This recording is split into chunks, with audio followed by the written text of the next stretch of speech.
గజేంద్ర మోక్షం. మోక్షం ప్రసాదించే గజేంద్ర మోక్షం ఒక్కసారి వింటే చాలు. పోతన రచించిన భాగవతంలో గజేంద్ర మోక్షం గాథ వివరించి ఉంది. అయితే శుక్రమహర్షి శ్రీ మహావిష్ణువు గజేంద్రుని కాపాడడం కోసం భూలోకానికి వచ్చాడని పరీక్షిత్తు మహారాజుకు చెప్పగా, అప్పుడు పరీక్షిత్తు మహారాజు గజేంద్రుడి కథను వివరంగా చెప్పమని అడుగుతాడు. మరి గజేంద్ర మోక్షంలో ఉన్న రహస్యం ఏంటనేది మనం ఇప్పుడు తెలుసుకుందాం. పూర్వం ఒకప్పుడు క్షీరసాగర మధ్యంలో త్రికూట పర్వతం ఉండేది. ఆ పర్వతానికి 3 శిఖరాలు ఉండగా, ఒక శిఖరం బంగారంతో, ఒక శిఖరం వెండితో, ఒక శిఖరం ఇనుముతో చేయబడ్డాయి. అయితే అందులో ఉన్న అడవిలో అన్ని రకాల జంతువులు ఉండగా ఏనుగులు గుంపులుగా తిరుగుతూ ఉండేవి. ఆ ఏనుగులకు దాహం అవ్వగా తిరుగుతూ సరోవరానికి చేరుకున్నాయి. ఆ సరోవరంలో దాహం తీర్చుకోవడానికి ఏనుగుల గుంపు దిగి దాహం తీర్చుకొని బయటకు రాగా, గజరాజు మాత్రం నీటిలోకి దిగి నీటిని పిలిచి ఆకాశంలోకి విసరగా, తొండంలో నీటిలో ఉన్న చేపలు అన్నీ కూడా వెళ్ళి మీనరాశిలోకి, ఎండ్రకాయలు కర్కాటక రాశిలోకి, మొసళ్ళు మకర రాశిలోకి పడిపోయాయి. ఈ విధంగా గజరాజు నీటిలోకి దిగి చేస్తుండడం చూసిన ఒక పెద్ద మొసలి గజరాజు కాలుని గట్టిగా పట్టుకొని నీటిలోకి లాగుతుండగా, మొసలి నుండి తన ప్రాణాలను ఎలా రక్షించుకోవాలని అనుకుంటూ ఉండగా, ఆ స్థితిలో అతడు పూర్వం చేసిన పుణ్యం పూజ గుర్తుకు వచ్చింది. అప్పుడు గజరాజు రక్షణ చేసేవాడు స్థితికారుడై ఉండాలి. స్థితికారుడు శ్రీ మహావిష్ణువు కనుక స్తోత్రం చేసింది. నీవు తప్ప నన్ను ఇప్పుడు రక్షించేవారు ఎవరూ లేరు. నా తప్పులన్నీ క్షమించమంటూ శరణాగతి చేస్తూ వైకుంఠం నుండి పరమాత్మ తనను తాను మర్చిపోయి రావాలని ప్రార్థించింది.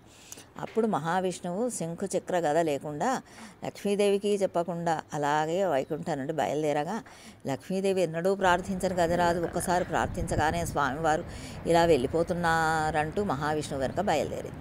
లక్ష్మీదేవి వెనుక గరుత్మంతుడు, శంఖచక్రములు వారి వెనుక పురుష రూపం దాల్చి పరిగెడుతూ ఉన్నాయి. ఈ విధంగా సరోవరం చేరి మహావిష్ణువు సుదర్శన చక్రాన్ని పిలిచి నీటిలోకి వెళ్ళి మొసలి తలని ఖండించమని చెప్పడంతో సుదర్శన చక్రం నీటిలోకి వెళ్ళి మొసలి తలని నరికి వేయడంతో గజరాజు అప్పుడు ఊపిరి పీల్చుకున్నాడు. గజరాజు నీటి నుండి తామర పుష్పాన్ని తీసుకువచ్చి స్వామివారి పాదాలకు పెట్టి నమస్కరించింది. మొసలి చనిపోయినప్పుడు అందులో నుండి ఒక గంధర్వుడు వచ్చి గంధర్వలోకానికి వెళ్ళిపోయాడు. ఇలా కథ వింటూనే పరీక్షితుడు సుఖమహర్షితో ఇంతటి పుణ్యం ఆ గజరాజుకి ఎలా వచ్చిందో చెప్పమని అడగగా, ఒకప్పుడు ద్రవిడ దేశాన్ని పరిపాలించే రాజు ఉండేవాడు. అతడు అష్టాక్షరి మంత్రోపదేశమును పొంది ఒక పర్వత శిఖరానికి చేరుకొని అక్కడ అష్టాక్షరి మంత్రం ఉపాసన చేద్దామని భావించి అక్కడే మంత్రజపం చేస్తుండగా అక్కడికి అగస్త్య మహర్షి వచ్చాడు.